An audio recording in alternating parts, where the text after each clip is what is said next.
Welcome to IBD Warrior CIRS Healer. Remember that I am not a medical professional of any kind. If you'd like to attempt something in this episode, make sure that you consult your doctor or mental health professional first. Funny, today I have my dog who's in the couch across from me, and he's just rolling around and having a good time. I thought he was going to come over and say hi, so he might if you're watching on video. And as you can see behind me, it's a really beautiful day here in mid-state, I guess you could say, New York. And I'm doing things a little differently this time, where I am filming videos, a big part of it. So make sure to watch this on YouTube. And why can I never remember? My YouTube channel is Free Spirit Jennifer C. And you go under the playlist IBD Warrior CIRS Healer, super easy. And yeah, my painting's in the background. I keep covering up my painting. That's the one right there with the big bird and all the blue. And yeah, so let's get started today. And today I really wanted to talk off the cuff about my father dying. I ended this podcast originally in around January, February of this year, 2025. My father ended up dying, I think it was late March 2025. And you know, I think I spoke about him a little bit, but basically, I think if you guys got the hint, if you got the memo, old expression, but sorry, I have a pillow behind me. If you got the memo, we did not get along. I was adopted, and it was not the best adoption at all. I did not have a good connection with my adopted parents. I think they did a really good job, now that they're both deceased, of taking care of me financially, of providing a stable home, and perhaps that's what I needed in this lifetime. That's the way I feel.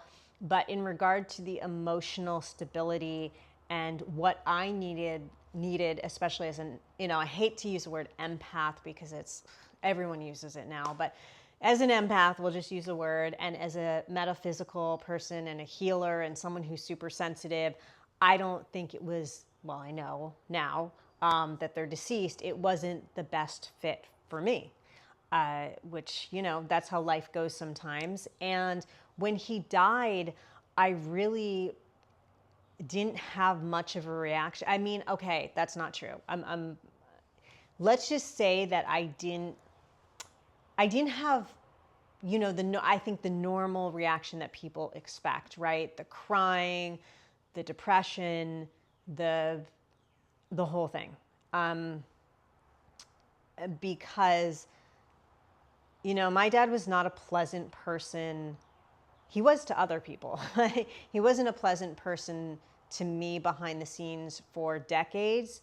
And then as he became older, because he died at 90, he was so much less pleasant.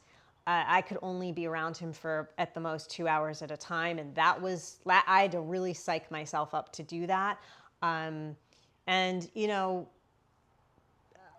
I'm not perfect either, but there were a lot of things about him that I completely disagreed with, from every standpoint, from how he lived his life to politically to just everything. And we were just very different people. So when he died, I actually chose not to go to his funeral. I did go to his mausoleum ceremony, and that left some members of my family very angry at me, even though I feel that's absolutely none of their business, and that's my choice.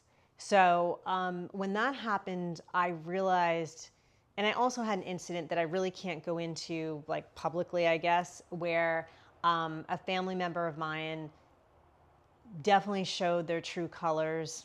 Well, two of them did, before the death and after the death. And I realized that I was just spinning my wheels for decades. I was trying to get these people to like me. I was trying to be accepted by these people. They will never accept me. It's just how it is. You know what I mean? Like, we're just different people. I honestly, truly, if they find this video, I wish them the best. I wish their kids the best, the whole thing. But I can't keep being, abused. I can't keep being rejected and abandoned over and over. I'm 47 years old, and this cycle, I have to break it. So I broke it. And after my dad's funeral, I had a lot of grief that took me by surprise, from breaking, that family bond and really keeping my distance. Now, the person I do talk to in the family, I'm very cordial with. The person has been very nice to me. The person at the mausoleum ceremony was great to me. But, I think it's best we all keep our distance for now, at least.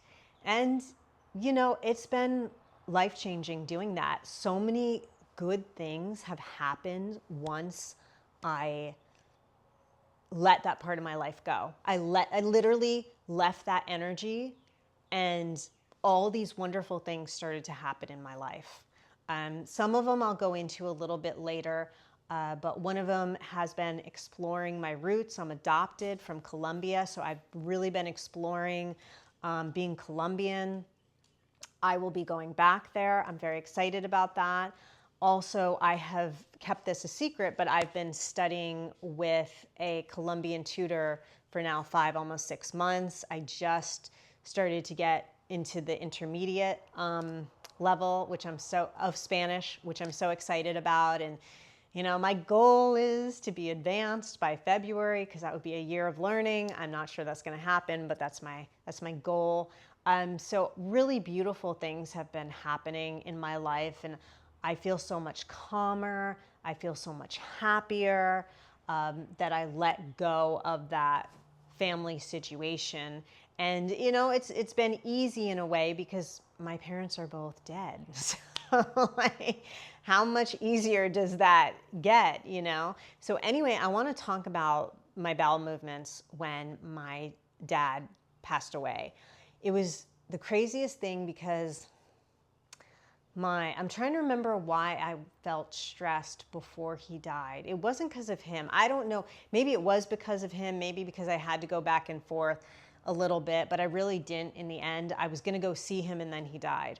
So there wasn't that much stress around it. Maybe it was underlying stress. So I felt that I was having leaky gut symptoms again. And my leaky gut symptoms, nowadays I don't even know what's leaky gut, what's not leaky gut with me, but I was just having these gut symptoms where I have a lot of pain in my whole gut area, and I can feel the heat. I feel really inflamed, and I start to see, mucus in my poo, and sometimes a little blood. That's happened recently too because of stress, and it's fresh blood, so I think it's more a hemorrhoid situation than anything else. So I know things are wrong, and I started to get some colon spasms too, which really surprised me. Now that I'm so many years and deep into this, I don't really get upset. I just know how to fix it. A lot of it too came from I was not eating well at all. I went through a period where I think a lot of trauma was coming out because I work with a trauma healer, and I was just kind of soothing myself with food, and so my diet wasn't the best. So all of that combined. Then my father dies, and I have the best poos I've had in years, guys. Years. Okay, need the water again. In years, and I was absolutely blown away by it. I mean, we're talking like, I'm just going to be graphic. We're talking like 1.5 feet long, solidly formed, no smell, perfect color, brown poos. And I could not believe it. So my body just really wanted to release, and it was so happy when it was releasing all that energy and all that trauma. And I, through this IBD journey, I've never seen anything like that. I've definitely had green hearts, which that's what I call a perfect poo, a green heart. So I've definitely seen a lot of green hearts in the past, let's say 3 years or 2 years, but not like that. I mean, it's like, it's just been, or it was incredible. It was something that, something unprecedented for me. So then I start to get stressed again. Again, I can't remember what all the stress is about, but I start to get stressed again, and the green hearts go away. And I realize, that is a signal for me that I have some underlying anxiety. There's something I need to take care of. And again, this, one of the reasons I took a break from the podcast that was good is I've been releasing a lot of trauma with my trauma healer and doing a lot of somatic things like dancing. And I think my body's just, and energy healing, and I'm releasing a lot of trauma at a very rapid rate. And that affects the system, right? And I also learned that being adopted, that I'm clearing, if you believe in generational trauma, I am clearing how many? 4 lines of generational trauma. So normally you're clearing as a biological child 2 lines, right? Your mom and your dad, but I'm clearing 4 lines, 2 moms, 2 dads. And so it makes sense to me now that I have IBD and I feel tired sometimes. So I think my body was just under stress, releasing a lot. So I'm now realizing at this stage in the IBD game that my digestion is 100% linked with emotions. Of course, if I go off my diet, I mean, it's linked to that too. It's all together, of course, right? I actually have some sinus stuff this morning because yesterday I ate, what the heck did I eat that was weird? I'm thinking. I ate a lot of peanut oil. And it always does this to me. It makes my nose congested, but I really wanted those French fries. Sometimes that happens. So yeah, I really feel that my digestion at this stage, now that I'm in the maintenance stage of IBD, that it's really linked to stress and emotions, and that is how I take out any type of anxiety. I take out anxiety on my stomach, right? On my IBD, on my poo, and whatever you want to say, and my sleep. Those are the 2 things that always go downhill for me. And so that's good to know at this point in the game, and it's a good kind of litmus test. Okay, are things going well? Are things not going well? And I actually am appreciating that right now, so I can change things. And I've also realized that leaky gut for me is very much an emotional link. It really is. For me, at this stage in the game, I just want to say for you, if you're at an earlier stage where you're in a flare right now, where you've just come out of a big flare, or you're still flaring, there may be a lot of other reasons. Definitely the emotional, definitely the diet, all those things. But there may be other things where, your colon lining is just trying to heal. Your gut is just trying to heal. So everything's just really active right now. Mine's not so much that way. It's just more linked to emotions. So I just wanted to, come on and talk about that and say, wow, what an interesting insight for me, at least, that now that I'm in this late stage game that is all about emotions for me. And I also had a colonic, and I'll talk about this on another episode, but I also had a colonic recently where I released a lot. I actually had 3 in a row, and one of them, the middle one, I released so much. And my colonic therapist told me that it was old poo because it was really hard, and she could tell from the look of it. So I know, that death really opened a world for me. And